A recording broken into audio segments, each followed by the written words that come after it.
सीखना और अपने जीवन में इम्प्लीमेंट करना। तैयार हैं आप लोग? तो चलिए आगे बढ़ते हैं। तो बोलते हैं पिरामिड। पिरामिड एक ऐसा वर्ड है, इजिप्ट एक कंट्री है इजिप्ट, वहाँ पर पिरामिड बने हुए हैं। देखे पिरामिड आपने? पिरामिड ऐसे होते हैं, मतलब ऊपर से ऐसे होते हैं। तो पिरामिड का स्ट्रक्चर ऐसा है कि हजारों सालों से तूफान आए, बारिश आए, आंधी आए, अर्थक्वेक आ जाए, वो हजारों सालों से हिले नहीं। बिल्डिंग टूट जाती, सब टूट जाते। कभी पहाड़ों को गिरते हुए देखा है? क्योंकि पिरामिड शेप में बने रहते हैं। तो अगर आपने अपने कैरियर को पिरामिड के तरह आपने शुरुआत किया तो आपका कैरियर कभी हिलने वाला नहीं है, कभी भी आपको तकलीफ होगी नहीं, कितना भी बड़ा भूकंप आ जाए।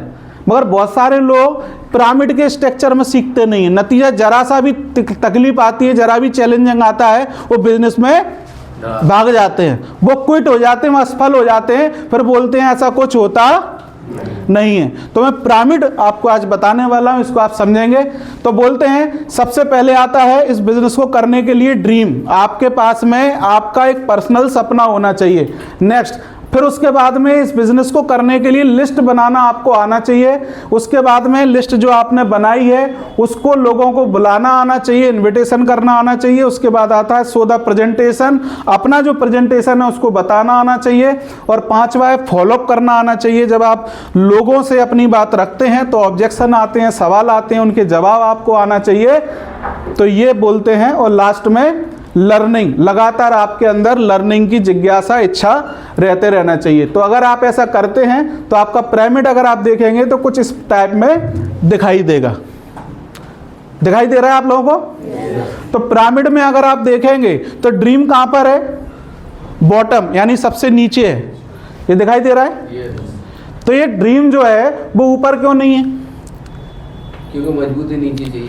तो ड्रीम यहां पर ही है। उसके बाद में ये लिस्ट है वो यहां पर है, ये लिस्ट यहां पर नहीं दी हुई है। तो यहां पर इसका एक एक मीनिंग है, साइंटिफिक रीजन है, इसको आप समझिए। बहुत सारे लोग इस बिजनेस में आते हैं और उनकी पहली प्राथमिकता क्या बनती है कि मेरे को है ना कैसे भी करके इन्होंने जोड़ लिया है। आज यहाँ पर लोग, बहुत सारे लोग इसलिए आए खुशी खुशी कुछ सीखने, जानने, और कुछ लोग ऐसे इसलिए आए हैं कि यार जब जो रिश्तेदार बोल रहे हैं तो जाना पड़ेगा, अरे वो आरती मैडम ने बोला तो जाना पड़ेगा, अरे अब जो चैट रहे हैं तो जाना पड़ेगा। एक होता है ना, एक होता है खुशी से और एक होता है ज़बरदस्ती। तो खुशी और ज़बरदस्ती में अंतर क्या होता है? चीज़ें होने के बावजूद भी है ना उसका आप लाभ ले नहीं पाओगे। समझ में आ रहा है? इसको कैसे समझाऊं मैं आपको? एक एग्जांपल ले लेता हूं। अगर कोई लड़की किसी लड़के को पसंद नहीं करती और उसके परिवार वाले शादी करा दें तो उनका दाम्पत्य जीवन क्या खुशहाल रह सकता है? नहीं रहेगा। नहीं रहेगा। वो हर बात पे लड़ाई झगड़ा और ये होने के चांसेस बनते रहेंगे। समझ में आ रहा है? मगर एक लड़की एक लड़के को दिल से प्यार करती है, मतलब उसी के सपने देखती है बचपन से और वही चाहती है कि वही मिलना चाहिए और उसे वो मिल जाए। तो भले ही कभी कभी लड़के पे गरीबी भी रहे तब भी वो एडजस्ट कर लेती है, क्योंकि वही तो मेरे राम है, चाहे भले ही वनवास हो गया इन्हें। सही बात है, मैं जंगल चली जाऊंगी मगर यही मेरे राम है, यही मेरे भोलेनाथ है, भले ही सांप आप डाल के घूमे कोई दिक्कत नहीं है। वो दिल से पसंद आना चाहिए ना। समझ में आ रहा है?